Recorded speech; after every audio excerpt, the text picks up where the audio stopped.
Hello, everybody. Welcome to Monday's Cow Daily. We're a little bit late starting the day. My computer crashed. My internet crashed. It was like the Frank Spencer of live streams. Well, it would have been if it was my fault, but here we go. But we're back. We've battled through. I see two of you have joined already. Obviously, we're due to start at 12. I haven't done today. So if you have turned up or if you know that we are live, please let me know in the comments, good people. That would be absolutely appreciated.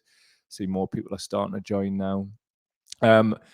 Today, we're going to talk about freedom of speech, specifically referencing what's going on with Twitter and Donald Trump, but also intertwining it with some of the wider work that we're doing around names mentioned already on the live, Peter Thiel, Steve Bannon, etc. It's what we've been doing, like the other strands, like over the weeks and whatever, linking all these people together, because it appears they want nothing more than our freedom of speech and otherwise. Right. So we've got plenty of that to be discussing.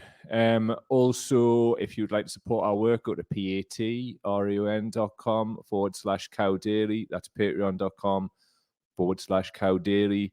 Links in the description for PayPal if you want to make a one-off donation to support our work. Cheers, good people. Also, if you could be watching this on youtube.com/cowdaily, that's youtube.com/cowdaily. It helps with the watch hours to get everything monetized. Right, we're back. Let's see who's in. Joanne's in. Hello, mate. B62 Boom One's in. Hello. Mia Mantry's in. Hello. Ben Martin's in. Hello, my friend. I hope the technical gremlins have been sorted, Ben. We'll see. It's not for the one to try, mate. And I think it would be one of the funniest things we'd ever broadcast if there's a camera on us trying to get this fixed, because I swear to God, this laptop was looking very much like a Frisbee. Trust me, Ben. But it is what it is. We're back. It's here. If it does crash, let us know in the comments if possible. And we'll just bag it off for the day. Hope everybody had a great weekend. I had a big break, barely went online, at least to sort of do any milk the cow stuff, and I needed it. I was feeling like on the edge of burnout on Friday.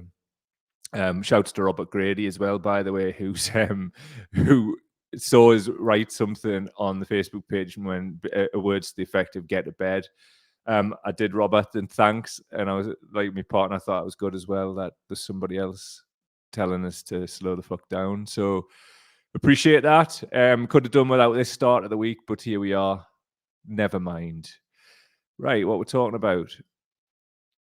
So from NBC News, breaking: Elon Musk reinstates former President Trump's Twitter account. Oh, did he? There's a surprise. Right. Just going to give a bit of background from this news report right here. This is from CNN. And to be honest with you, I mean, we'll go into it later on. I find a lot of this kind of stuff utterly hilarious. Anyway, check it out. Much for joining us. So Trump was taken off Twitter in the first place for inciting the violent insurrection against the Capitol. You're a member of the committee investigating the insurrection. What do you make of Elon Musk reinstating Donald Trump? Well, look, I mean, I get that people are on all sides of this debate. The fact that he did it with a poll of which, however many percent of those could have been bots that aren't real people voting in that. Secondarily, I don't know if, that decision should be made by some poll. I mean, what happened, if you remember specifically when this was all done, so not only was he lighting and accelerating the fire on January 6th, also before January 6th with his conspiracies, at the end of the day, he said, this is what you get when a victory is so unceremoniously basically taken away from the American people. So not only when it was done did he have any remorse, he said, well, of course you guys had an insurrection because that's what you get when you steal an election. I mean, I remember seeing that specific tweet and just being outraged at how after all this is done, can you still do that?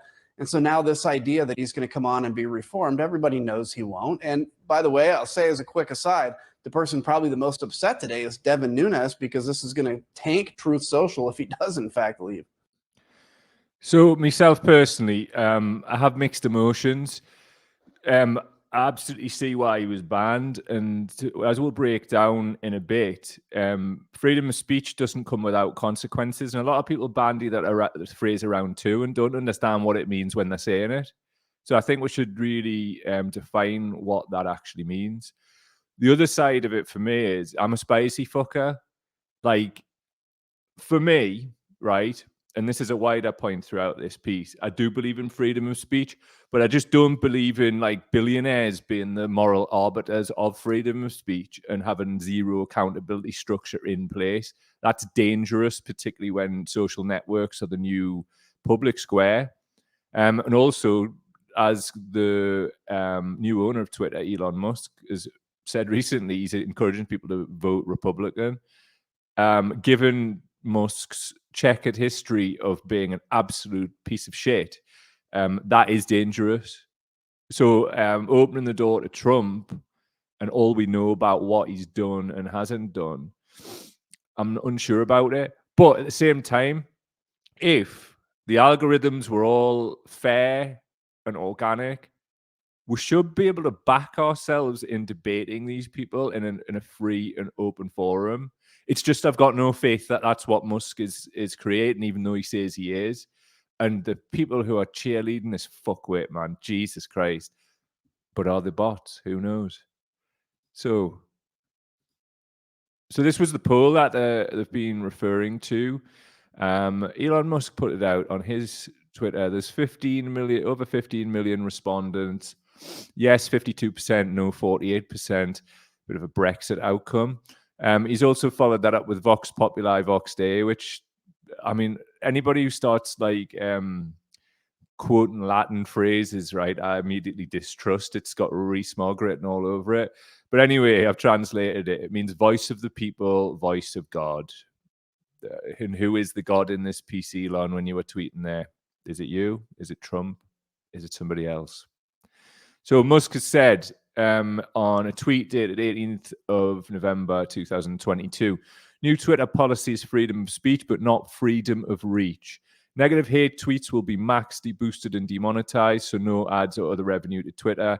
You won't find the tweet unless you specifically seek it out, which is no different from the rest of the internet. Well, it is different from the rest of the internet, but we haven't got time to necessarily go into that because there's a lot to cover today. Again, one person gets ultimate decisions, it appears, as it's been pointed out in that news piece. Those could easily be bots. Musk's twisting when he was like he was forced to buy Twitter, by the way. I don't think he did due diligence or whatever, but if you're looking at the details of the deal, please do, because it would be very interesting to see what's happening right now to broaden your knowledge around it, I guess. He, just bear with it, I'll put this back up. He is saying Twitter policy is freedom of speech, but not freedom of reach. He's the ultimate arbiter of who gets reach. So it's not going to be this open and honest, organic amounts of reach. Like the people who have the best ideas rise to the top. Well, it's not that marketplace of ideas, and it's not this whole free speech absolutism he's trying to claim it is. What it is this thing that the wider right have been doing, and you've seen it with this so-called Free Speech Union, which was a troll enterprise in the UK by somebody called Toby Young and others, and it's part of waging this wider culture war.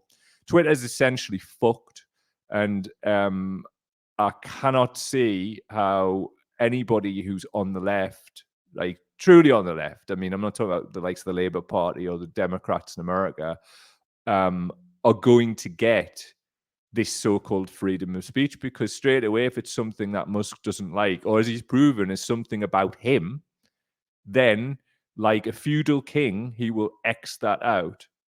That is not what they're claiming this is, freedom, at all. Before we go forward, we'll see any relevant comments. Bob Grady, big up Bob. I truly wonder sometimes if social media is or has become the modern day equivalent of asylum or workhouse, where you go to jeer at those less fortunate than you. I think horrible people exist everywhere, IRL, in real life, or in cyberspace. And it's an opportunity in cyberspace to act or disrespect people, often without consequence, and consequences for your actions. I mean, it's like that thing, everybody's got a plan until you get punched in the face. Now, I'm not advocating, especially with social media guidelines, that anybody gets punched in the face. But the top and bottom of it is, and I'm sure you may think of it, if people on a daily basis, like in terms of my experience, were giving me this level of grief in any public forum, I'd give them an opportunity to like take whatever it was back, if it wasn't true, of course. And if they didn't, I would slap the fuck out of them. Like, this is what happens in real life. And what we've got is a problem that people are getting or have got far too comfortable disrespecting people, Bob. And that ain't good. And now we've got this fucking geek lord space Karen telling us what we can and can't say, whilst dressing it up as free speech by bringing back Donald Trump.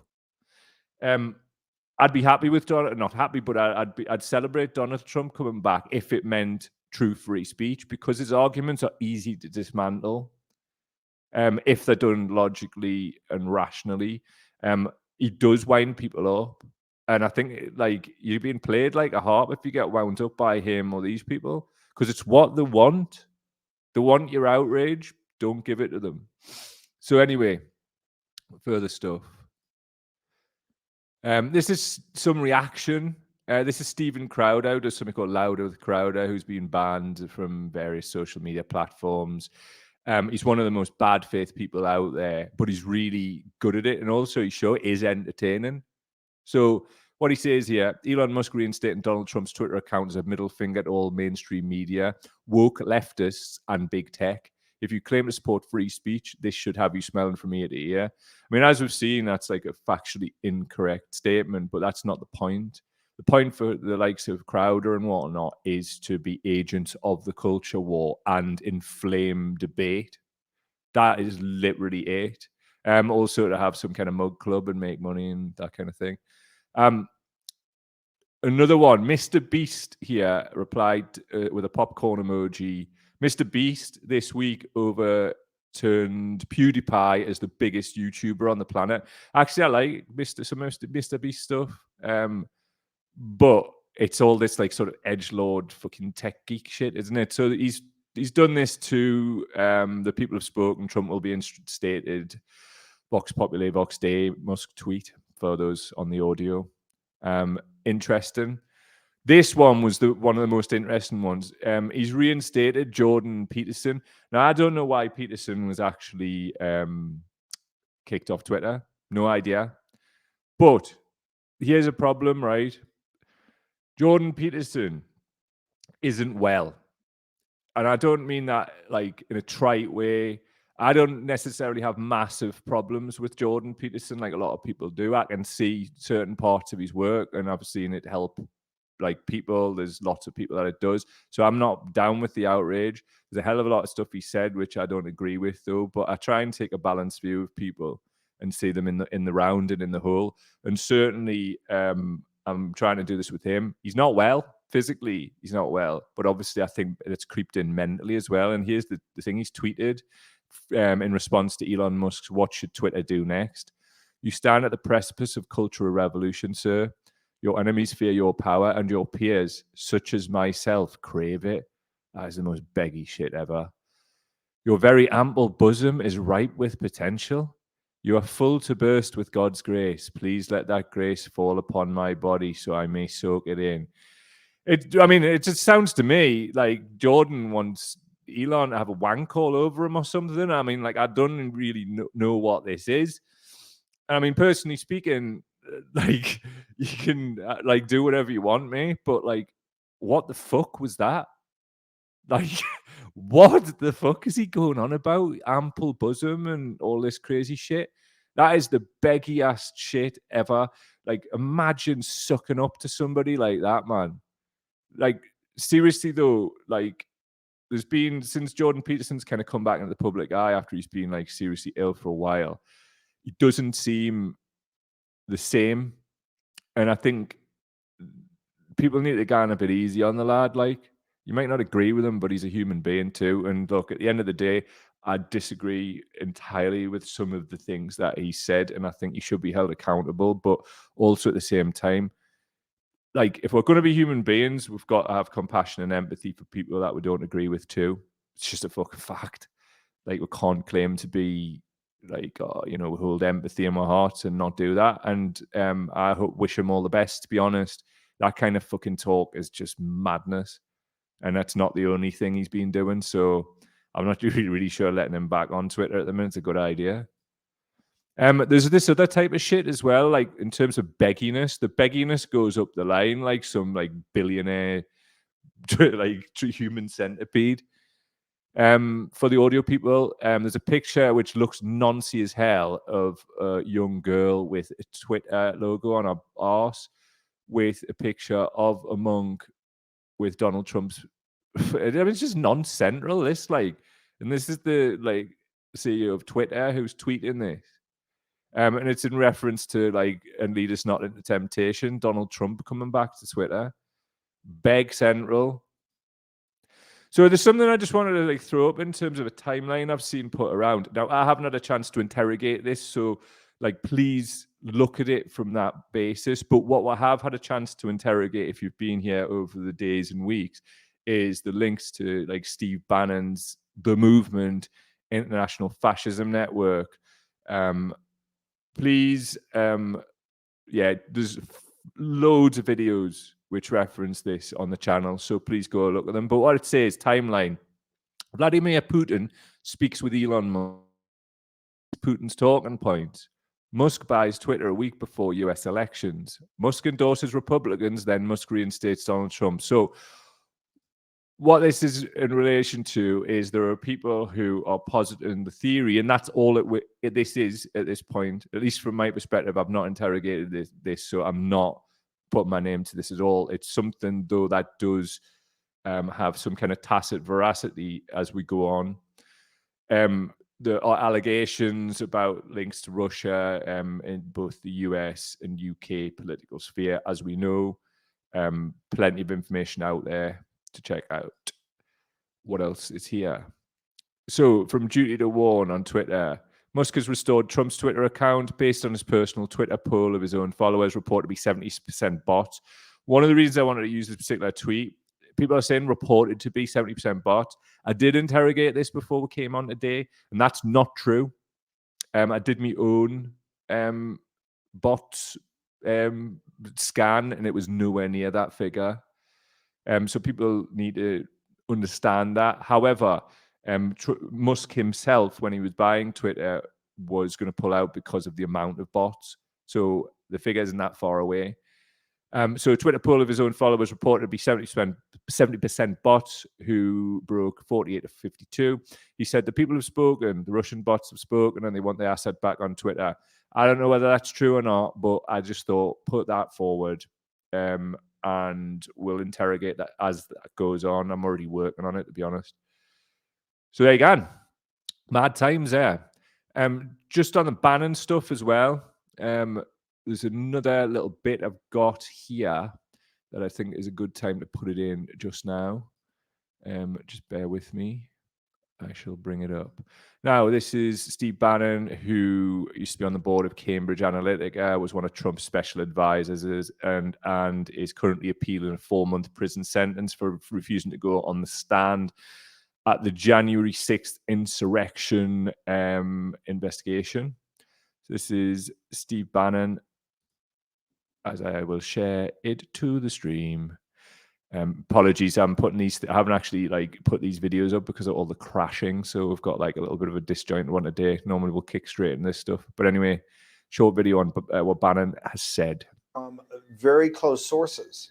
That is because Twitter came back and said, hey, we'll actually knock a couple of $2 billion off the price if you commit to 2 things.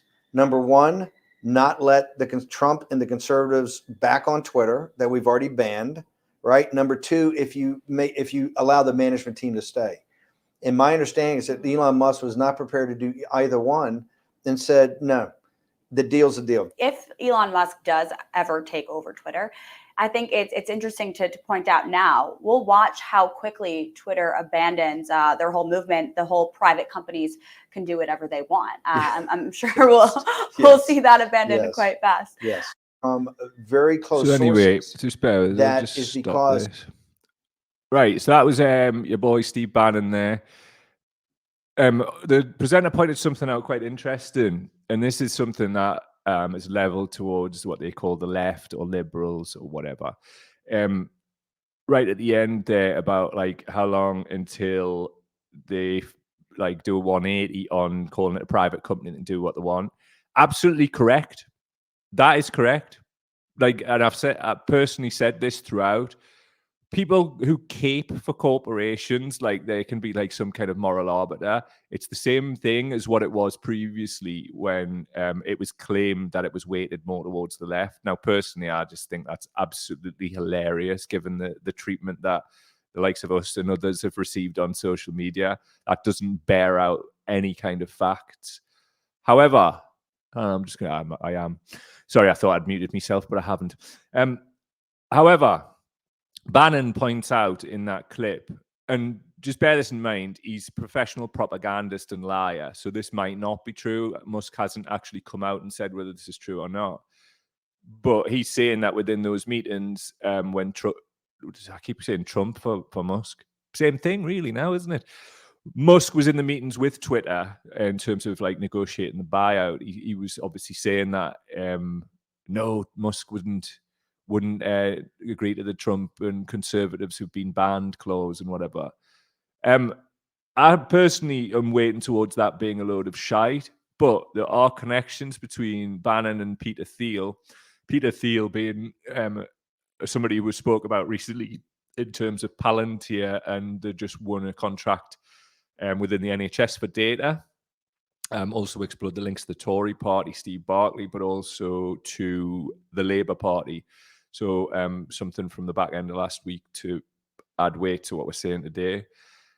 Peter Thiel and Musk set up PayPal with others together. That's how they first made their money. So some links to be aware of. REIT. What's this? Right, so this was an interesting interchange. I thought we should put up here. Started off with Sam Harris, who tagged Elon Musk. Sam Harris is like a podcaster, writer, does some reasonable stuff. Maybe it's worth a check out for you. He says, is it time to let Alex Jones back on Twitter, Elon Musk? If not, why not? Elon Musk, suffer little children and forbid them not to come unto me, for such is the kingdom of heaven. Bit of a weird response. Kim.com pipes in, mega upload guy, check him out and his case, very interesting from a freedom of speech perspective. Kim.com, Alex fucked up with Sandy Hook. He admitted that and apologized. He also got a lot of conspiracy theories right. If serial liars like Biden and Trump are allowed on Twitter, then Alex Jones should be allowed too. Please reconsider in the interest of real free speech. Musk responds, my firstborn child died in my heartbeat. I have no mercy for anyone who would use the deaths of children for gain, politics, or fame. Kim.com replies, I can't imagine how I would survive if that would happen to any of my children. I feel for you, Elon. I agree that Alex hurt the Sandy Hook parents. That's a stain of shame for the rest of his life. But Biden killed a family with 7 kids in a drone strike, and he's still on Twitter. Right, for me, 2 things there. More veracity to my claim that Elon Musk will act as some kind of feudal king. He doesn't like something. He's previously claimed he's a free speech absolutist and then rode back when it was advertising money in peril recently. He's full of shit and he makes it up as he goes along. I mean, we're broadcasting this on Twitter now. Obviously, he's not watching, but, you know, how good is the AI, and will we get banned for criticizing them? You know, quite possibly, if we cop a ban soon, might be because of doing this and the way the AI picks out the keywords. Who fucking knows which way this is going? But as we can see there, and it's a tragedy that nobody should ever go through, but he's been personally affected by something. So he's like, fuck it. Yeah, Alex Jones can't come back. And Kim.com rightly points out that if Biden signed off killing a family of 7 kids with a drone strike, is that any better or worse? Now, that brings up a whole host of discussions, doesn't it, around the people claiming fairness and then being full of shit when it suits them. Because that's what a lot of this seems to be in the direction of travel and whatnot. This is a big worry in terms of the 2024 United States election. It's a worry in the sense that we know that based on what we've learned so far, it's not going to be a fair shake. But also we're going to have all these like MAGA, Make America Great Again bots and just general accounts of real people. Whenever anything, I mean, I've seen it today. Like they're talking about like these left-wing bots and all of this. It blows me fucking mind, but people believe this stuff. Like, and I mean, I suppose if they call the left like the Democrats and the Labour Party and all these, then that's entirely possible. But that's not who you're really referring to when you say the left. I just think there's a lack of political knowledge out there, really. Just before we move on to the closer, I just wanted to like throw something up, which I just like in terms of tweets, which I thought has been utterly tremendous and made me laugh all weekend. Jerry Adams, former leader of Sinn Féin and alleged member of the IRA War Council, tweeted this. It was RTE, the Irish National Broadcasters, rundown of what World Cup games they are. In the middle, England versus IRA. Obviously, it's Iran, but they've decided to use the shorthand of IRA instead, which I thought was bloody great.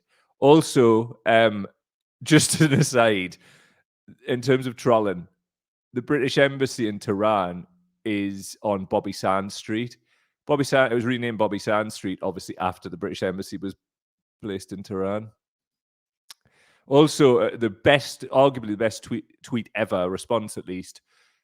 Jerry Adams, this house is like Santa's grotto. Takes half an hour to switch off fairy lights and sort of illuminations. Feel like a Grinch now. Responder says, surely you know someone who can fit a timer. That was from 2016, 2 days before Christmas. Utterly tremendous. Like, the top bottom of it is, right? People will go mad at that kind of stuff, won't they? Absolutely mental. But they'll laugh at one, but won't laugh at the other. Now, that's not like sort of freedom of speech and taking things in good faith. People who some think are monsters can be funny. Like, Trump is fucking hilarious. He's an absolute comedian. And on that basis, I would like him back on Twitter because he's funny. But the damage that he does without accountability, is it worth it? So, in terms of free speech, freedom of speech does not include the right to incite imminent lawless action. That's from Brandenburg versus Ohio, 395 USS 44, 1969, to make or distribute obscene materials. That's obviously the precedent in United States law. So if indeed it's proven that Donald Trump incited an insurrection, then in terms of freedom of speech in the United States context, he doesn't have the right to incite imminent lawless action. Like, people misunderstand the American Constitution. It doesn't give you the right to say absolutely everything. Not at all, in fact. So which types, this from freedomforuminstitute.org, which types of speech are not protected by the First Amendment? Although different scholars view unprotected speech in different ways, there are basically 9 categories. 1, obscenity. 2, fighting words. So like obviously fight and talk. 3, defamation, including libel and slander. 4, child pornography. 5, perjury. 6, blackmail. 7, incitement to imminent lawless action, as we've just seen. 8, true threats. 9, solicitations to commit crimes. Some experts also would add treason if committed verbally to that list. Plagiarism of copyrighted material is also not protected. And so there are good reasons, both moral and political, for upholding the right to free speech, but a moral right to express unpopular opinions is not a moral right to express those opinions in a way that silences the voices of others or puts them in danger of violence. And so I think Trump personally, I mean, obviously it needs to be legally signed off, breaks that rule. I mean, you see the events of January the 6th, and to me, it's pretty much an open and shut case. So he breaks that rule, he breaks that law. He shouldn't, on that basis, be brought back. But legally, he hasn't been found, as far as I'm aware, to have broken that law. So he can, until then, be on there legally. But when or if he's found he can't, he should be taken off Twitter on that basis, because that's the law and everybody should follow it. Freedom of speech isn't totally free. It's not freedom from consequences. That man seems to have lived most of his life without them, though, which I would suggest is a big part of the problem. Now, one thing that has been going on, and you may have noticed this too in chippies or whatever, like lads who you wouldn't normally expect to be into politics, whatever, they're talking about politics, and like you hear them talking about politics using American terms like, oh, fucking liberals and all of this. Like in the UK, and this is a real tell, like that they're picking up on the Bannon stuff and consuming that kind of media like Crowder and whatever. Like in the UK, we don't have the same freedom of speech laws as in the United States. And yeah, people talk as if we do, because there's just got some like 51st state American media consumption brain going on. You see it a lot because Bannon is one of the people who, alongside the Koch brothers and the Mercers, people who've spoken about before, are behind like anti-vax propaganda. They've put a lot of that out, both paper and online. And people consume that. So they pick up those terms. So look out for that when you're hearing people talking in the pub and they're talking about X, Y, and Z. A lot of it comes from these people, and it's cascaded down through media outlets. So anyway, Article 10 of the Human Rights Act, freedom of expression. I'll just get some key points up as a big document. Everyone has the right to freedom of expression. This right shall include freedom to hold opinions and to receive and impart information and ideas without interference by public authority and regardless of frontiers. This article shall not prevent states from requiring the license of broadcast television or cinemas enterprises. The exercise of these freedoms, since it carries with it duties and responsibilities, may be subject to such formalities, conditions, restrictions, or penalties as they are prescribed by law. So the point I brought that up is there's laws like hate speech laws within the UK which would override that, because the Article 10 of the Human Rights Act will defer to local laws. Obviously, as long as they don't break that act. And that's one of the sort of things that's going along at the minute with the sort of disruptors within conservative thinking, the libertarians within conservative thinking within the UK, people linked to the movement. These are transnational nationalists. That's the best way of putting it, I think. Controlled and well, I'm not going to say controlled, but heavily influenced by the likes of Steve Bannon. All right, 2 seconds, another thing. So Article 10, protect your right to hold your own opinions. Article 10, and express them freely without government interferences. This includes the right to express your views, allowed, for example, through public protest and demonstrations, or through published articles, books, or leaflets, television or radio broadcasting, works of art, the internet, and social media. The law also protects your freedom to receive information from other people, for example, being part of an audience or reading a magazine. Now, those are being eroded in the UK. The Police and Crime Bill does that. Also, the Online Harms Bill. This live stream, this podcast, what we do could fall foul of this in the future. It's possible that we could get the jail, like the way things are going. So one of the reasons I wanted to pull this up was for that reason.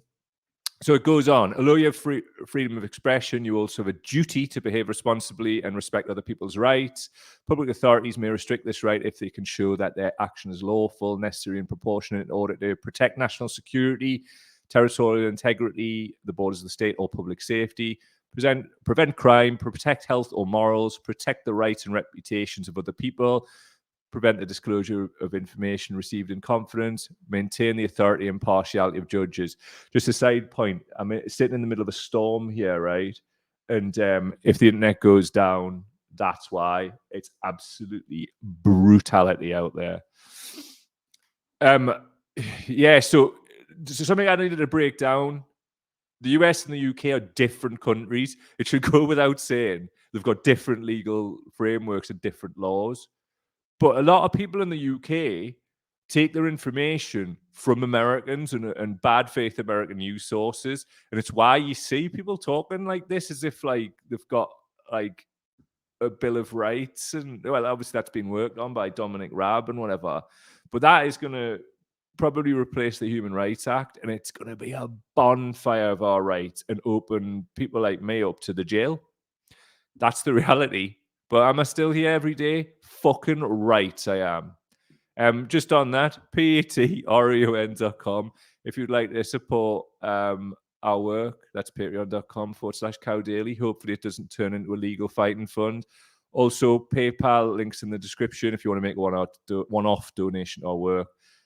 That would be more than appreciated. Like, without blowing my own trumpets, what we're doing in the independent media now, not just myself, fucking everybody who's talking about this stuff in the UK is fucking brave, man. Like, all this retrospective stuff we can still be got even if we stop on that day. So let's keep fucking pushing and keep going, because at the end of the day, like, what else is there to do? Like, we can't just take this, can we? We can't. So, yeah, we're not gonna. So, right, I think I've got one more thing for here. Yeah. So there's a case which proves this, right, in the UK.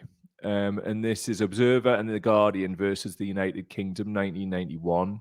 Some of you might remember the spy catcher case. So the Guardian and the Observer newspapers published excerpts from Peter Wright's book, Spy Catcher, which included allegations that MI5 had acted unlawfully. The government obtained a court order preventing the newspapers from printing further material in proceedings relating to a breach of confidence had finished. But when the book was published, The Guardian complained that the continuation of the court order infringed the right to freedom of expression. The European Court of Human Rights and the court said the court order was lawful because it was in the interest of national security. So two things there. One, to the people who, let's get out of the European Court of Human Rights, they came down on the side of the UK government in 1991 there and said that it was in the interest of national security that the Guardian and Observer couldn't report on this. They also went on to say that, like, when the book was published, then they could say what they want because it was already in the public domain. The second thing is that there's a long history of the UK government stepping on freedom of speech. There was a recent case where Declassified UK, great outlet, you should check them out. I think declassifieduk.org, if I remember correctly.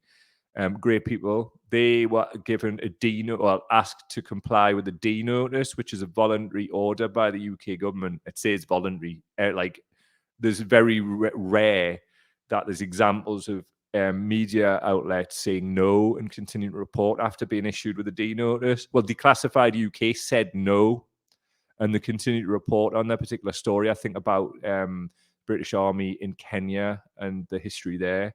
So big up to Declassified UK for saying no. As I say, brave as hell. They're so brave, man. Like, I've got all the respect in the world for Declassified UK and other people reporting on this stuff. So I wanted to mention this, right? Because, how can I put this? There's a network of independent media organizations. I've got a meeting with them after this. I'm a bit late for it, actually, but it was obviously because everything crashed. We're out there and we're working together and we're trying to put this together. And I just wanted to direct this at yous who are out there doing it. And you know, the respect that I've got for you because of your bravery and because of your willingness to speak the truth in this utterly hostile environment for journalism is something that has restored my faith and hope that was all but lost after the 2019 election. I honestly think with the levels of bravery that we're seeing in the independent media, but also the likes of Just Stop Oil and others who are absolutely and utterly factually correct in what they're saying and what they're doing. I could cry at how much it's restored me faith. Don't go looking for it at the ballot box. Like, hope exists everywhere, and there's people waking up from the slumber and fucking fighting back now. Thanks everybody. Thanks for being here. I've got to hightail it and get to this meeting. Everything will be out later on as usual. Just got to do the meeting now, and hopefully we can change these things. So we'll keep showing up every day. Much love to all as ever.